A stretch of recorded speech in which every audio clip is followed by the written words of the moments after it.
Hello students, good morning to all. So in the last class, we discussed about the oxides. We were discussing about the oxides of sulfur and we discussed till the sulfur dioxide. Now the next oxide is sulfur trioxide.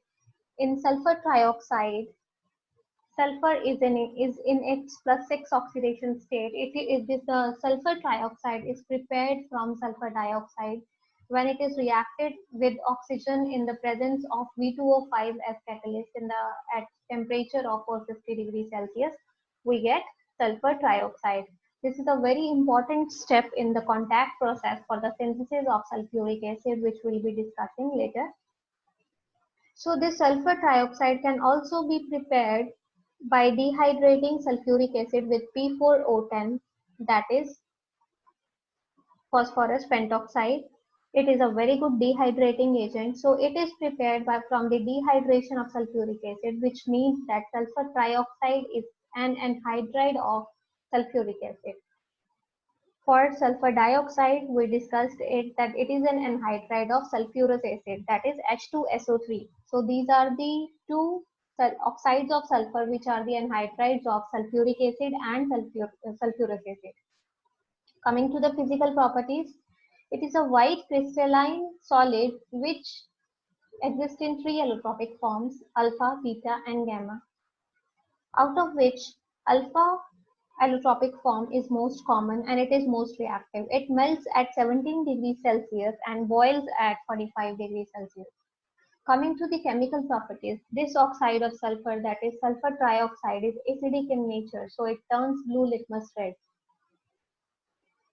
Sulfur trioxide, when reacts with water, it gives us sulfuric acid, which means it is hydrated here. It has a great affinity for water and we get sulfuric acid. That means it is an anhydride of sulfuric acid. When we treat it at 1000 degrees Celsius, we heat it up to 1000 degrees Celsius, it gets converted to sulfur dioxide with the release of oxygen. With metal oxides, it forms sulfates. Metal oxides such as calcium oxide and zinc oxide, when reacted with sulfur trioxide, we get corresponding sulfates of the metals. If we react sulfur trioxide with sulfuric acid, a very interesting reaction is there that we get oleum as our product. Oleum is a very strong acid which is stronger than sulfuric acid, which is also called as pyrosulfuric acid. We get it from the reaction of sulfur trioxide with sulfuric acid. So this is the synthesis step of oleum from sulfuric acid and sulfur trioxide. Here we can also see that we already discussed that how we convert one oxo acid into other. Here the prefix pyro is introduced with sulfuric acid when we get this acid. So when we introduce prefix pyro, what we do is we double the formula. If we double this formula, we'll get H4S2O8. And what we'll do next is we'll remove water molecule from here. H4S2O8. If we remove water molecule from here, we'll get oleum, that is H2S2O7, which is pyrosulfuric acid, or we can say it is also called as disulfuric acid. With hydroxides and carbonates, these sulfates, with hydroxides and carbonates, sulfur trioxide gives corresponding sulfates. It gets converted to the sulfate of the corresponding metal with the release of water and carbon dioxide. It also acts as Lewis acid, which reacts with Lewis bases to give adduct. Here it is reacting with triphenylphosphine. Here it is acting as Lewis base. This is Lewis acid base reaction where we get this adduct. Now this is used for the production of H2SO4. These are the uses. This is used for the production of H2SO4, oleum, and for drying other gases as it has strong affinity for water. Now coming to the structure, this here I have drawn the stepwise formation of electron dot structure, Lewis dot structure of sulfur trioxide. This is the most acceptable structure of sulfur trioxide. We'll do a separate video on the Lewis, how to draw the most acceptable structure of any molecule how to draw most acceptable Lewis dot structure for any molecule. We'll do a separate video on that. So next is the hybridization. This is a formula we use for hybridization, that where the Z comes out to be 3. 3 means sp2 hybridization, which means it is trigonal planar in geometry, is trigonal planar, and shape of the molecule is also trigonal planar because no lone pair is present. As I'm hoping that you know this, that geometry has to deal with the lone pairs plus bond pairs, while shape has nothing to do with lone pairs. Shape is always associated with the bond pairs. So the bond pairs decides about the shape of the molecule, while lone pairs plus bond pairs decides about the geometry and hybridization of the molecule. Here, this we have shown that sulfur gets into its second excited state, where the lone pair of this 3s2 and 3p4 both get promoted to d orbitals, and we have 6 unpaired electrons which form 3 sigma bonds with 3 oxygens and 3 pi bonds with 3 oxygens, wherein pi bonds are, one is p pi, one, and the two are p pi d pi bonds, because the pi electrons which are forming the pi bonds are present in d orbitals. So it has planar structure in its gaseous form. When it comes to the solid state, it exists as linear chain. This is a linear chain structure of SO3. Here we can see that here we have not shown the double bonds because this is just we are showing the shape of the molecule. Here we can draw it as single bonds. It doesn't mean that single bonds are there. It means that these are the bonds. It can be single, it can be double, or it can be triple.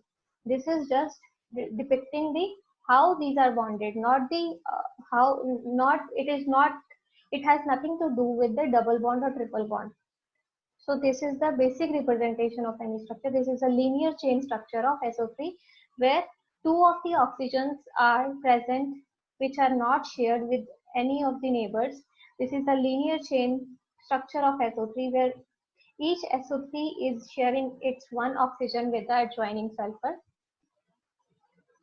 So it also exists in the solid state as cyclic tetramer, where sulfur and oxygens are present in the form of a hexagon, where alternate sulfur and oxygens are bonded, and each sulfur is further bonded to two oxygens. So it is a cyclic trimer for SO3. Next oxide we have sulfur heptoxide, where sulfur is in +7 oxidation state. The formula is S2O7. It is synthesized by passing electric discharge through a mixture of SO2 and O2. So when we take both these gases and we pass electric discharge through this mixture, we get S2O7, which is a colorless liquid which freezes at 0 degrees Celsius. It undergoes decomposition on warming to give SO3. So if we warm S2O7, we get SO3 gas, that is sulfur trioxide. Also, when this sulfur heptoxide is treated with water, what we get is we get persulfuric acid, that is H2S2O8, which means this S2O7 is an anhydride of this oxo acid of sulfur, that is H2S2O8, which is called as persulfuric acid. Here we can also use that trick that we remove water molecule from here to find the anhydride. If we remove water molecule from here, what will be left with? Will be left with S2O7, which is the formula for sulfur heptoxide. Now we come to the oxides of other elements of group 16. First, we start with the monoxides. Selenium is the only only member of group 16 which doesn't exist as monoxide, which doesn't form its monoxide. Rest, we have monoxide for sulfur, which we have already discussed, for tellurium and for polonium. Both these are prepared by heating their corresponding trioxides. Further, we come to dioxides. Dioxides are known for all the elements of group 16. Selenium dioxide has a similar structure just like SO2 in gaseous state, that is, it is having one lone pair and two oxygens which are doubly bonded to selenium. So selenium is having trigonal planar geometry with one lone pair and two bond pairs. In solid state, it is white crystalline solid. It exists in polymeric infinite long chains like this, where each selenium is sharing its one oxygen with the adjoining.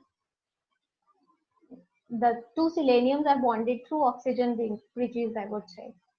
So this is how it exists in its solid state, and this is the structure of selenium dioxide in its gaseous state. Tellurium dioxide and polonium dioxide are non-volatile crystalline ionic solids.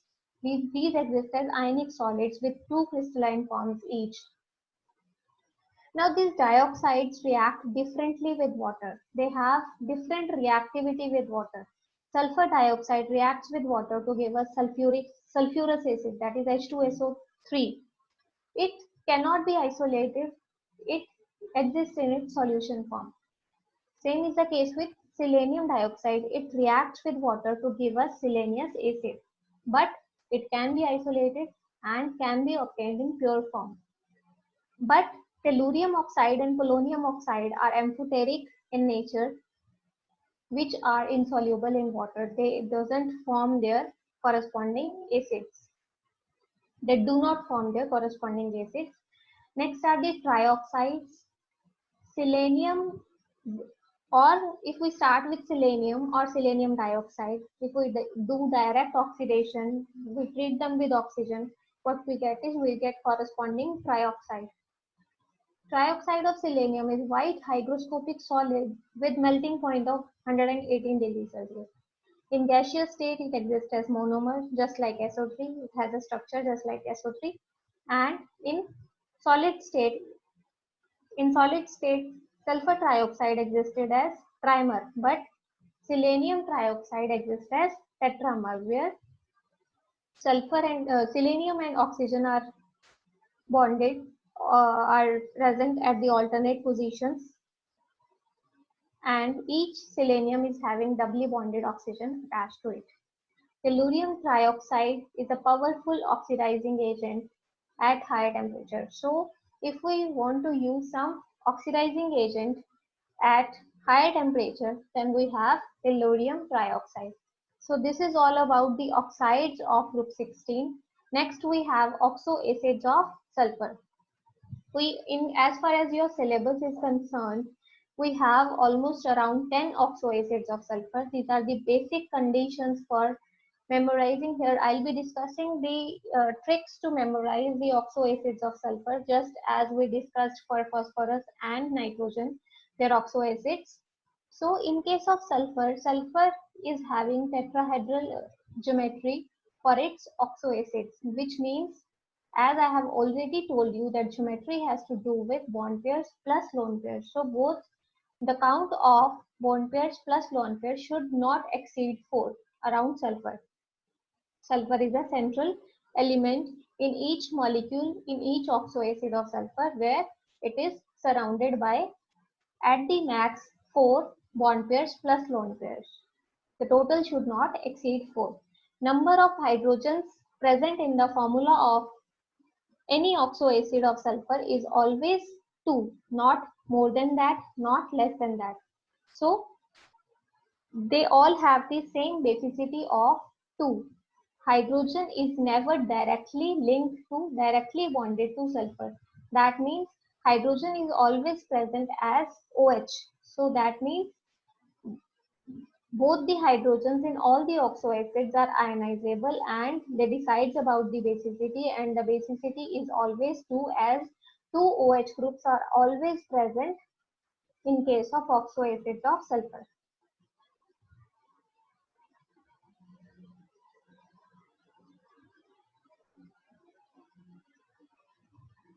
So next we have, in general, this is a basic unit. It should be actually OH. That 2 OH units are always present in the oxoacids of sulfur. Almost in every oxoacid there is S double bond O, except for one which we'll be discussing later. So as we have discussed the oxoacids of phosphorus and oxoacids of nitrogen, here also we'll start with one acid and will generate other acids from that. So here also we'll start with the most stable, most important acid out of the oxoacids of sulfur, which is also called as king of chemicals, which is sulfuric acid. The formula of which is H2SO4. This you will have to memorize, that sulfuric acid is having the formula of H2SO4. Basicity is always 2. Now let us have a look at the structure. Sulfur is a central element. We have one double bond O and we have one OH bond. Apart from that, as I have already told you that there cannot be any SH direct bond, so hydrogen is always present bonded through oxygen to sulfur. So one OH would be there, and the oxygen which is left after these two can only be present as sulfur doubly bonded oxygen. So let us calculate the oxidation state. The calculation of oxidation state I have discussed in detail in case of oxoacids of phosphorus. Here also, where I have told you that whenever oxygen is present doubly bonded to some element, with that means that it is in its -2 oxidation state. OH combined oxidation state is -1. So here, when we will calculate the oxidation state, keeping in mind the oxidation state of all these groups which are bonded to sulfur, then the oxidation state of sulfur comes out to be +6. So sulfuric acid is having the oxidation state of +6 for sulfur. Further, if we, in case of phosphoric acid, in case of nitric acid also, in both the acids which are ending with IC, that is ic acid, which are having the suffix of IC acid, nitric, phosphoric, and here sulfuric. Whenever we want to convert ic acid to us acid, that is I'm talking about the suffix. Here suffix is RIC, here suffix is ROUS. Whenever we want to convert this thing to this, what we do is we remove one oxygen. So from where we will have to remove the oxygen. We'll remove the oxygen which is doubly bonded to oxygen, as if we remove this oxygen, then sulfur will get directly bonded to hydrogen, which is not possible for the oxoacids of sulfur. So we'll have to remove this oxygen or this oxygen. Both can be removed. So one group is double bond O, one group is OH, other is also OH, and one would be lone pair to complete the tetrahedral geometry. So the formula for sulfurous acid is H2SO3 by the removal of one oxygen. Here oxidation state, if we calculate using the same formula as we discussed here, is +4. Basicity is again 2, which is fixed for all the oxoacids of sulfur. So for sulfuric acid, if we add one oxygen, what we'll get is, we'll get the prefix peroxo monosulfuric acid. Peroxo linkage is whenever we introduce one oxygen in case of sulfuric acid, where we'll have to introduce oxygen is with some OH. So we'll introduce the oxygen either here or here. So here we are introducing the oxygen, and from here the formula becomes H2SO5. The oxidation state comes out to be +6, considering the oxygens present in peroxide linkage having the oxidation state of -1.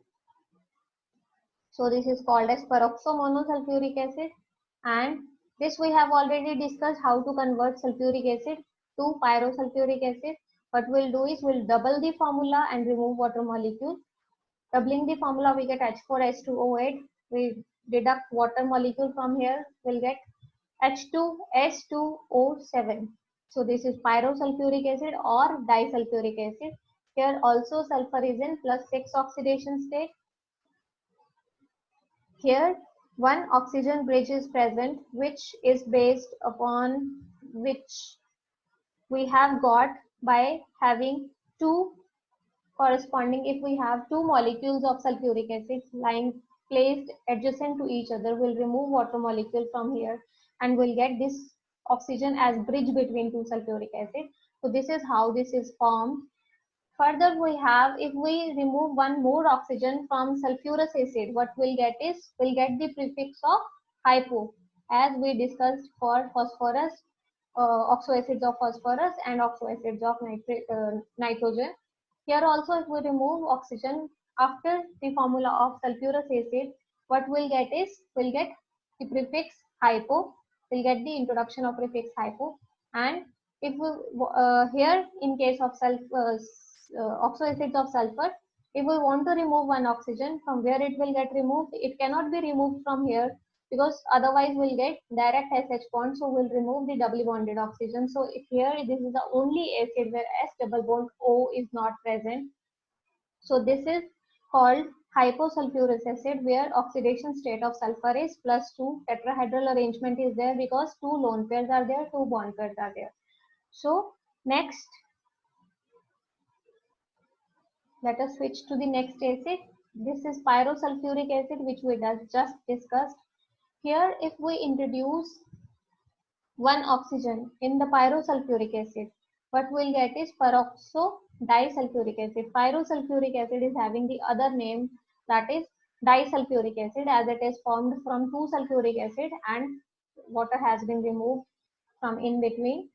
So if we introduce one oxygen will be introduced here, and the peroxy linkage will be introduced, and so it will be called as peroxo disulfuric acid. Sulfur would remain in +6 oxidation state, which we can easily calculate from the oxidation state calculation. Basicity will remain +2 for all the oxoacids of sulfur. Next, if we remove one oxygen from the pyrosulfuric acid, the oxygen which will get removed is the one which is present in the center. So what will happen is, we'll get S directly bonded to sulfur. Whenever there is sulfur directly bonded to sulfur, either by single bond or by double bond, we get the word thio. This is called as thio linkage. So we'll get this word introduced into the name. So this sulfuric acid will be called as, disulfuric acid will be called as dithionic acid. Oxidation state we can easily calculate. Basicity will remain the same. Next, if we start with sulfuric acid, what will, if we remove one of the oxygen with sulfur, if we replace one of the oxygen with sulfur, we'll get S double bond S, and the formula will become H2S2O3. That is H2S2O3. The structure will become this, and here this will called as, the word thio will be introduced because sulfur is directly bonded to sulfur. This will be called as thiosulfuric acid. Here sulfur is, 2 sulfurs are present, so oxidation state will be +2. Next, this we have already discussed. The next acid is to be discussed is, if we start with this dithionic acid and we introduce n number of sulfurs in between these 2 sulfurs, then this dithionic acid will be called as polythionic acid, and the formula will become this. Rest of the elements will remain the same. There are 2 hydrogens in dithionic acid, H2.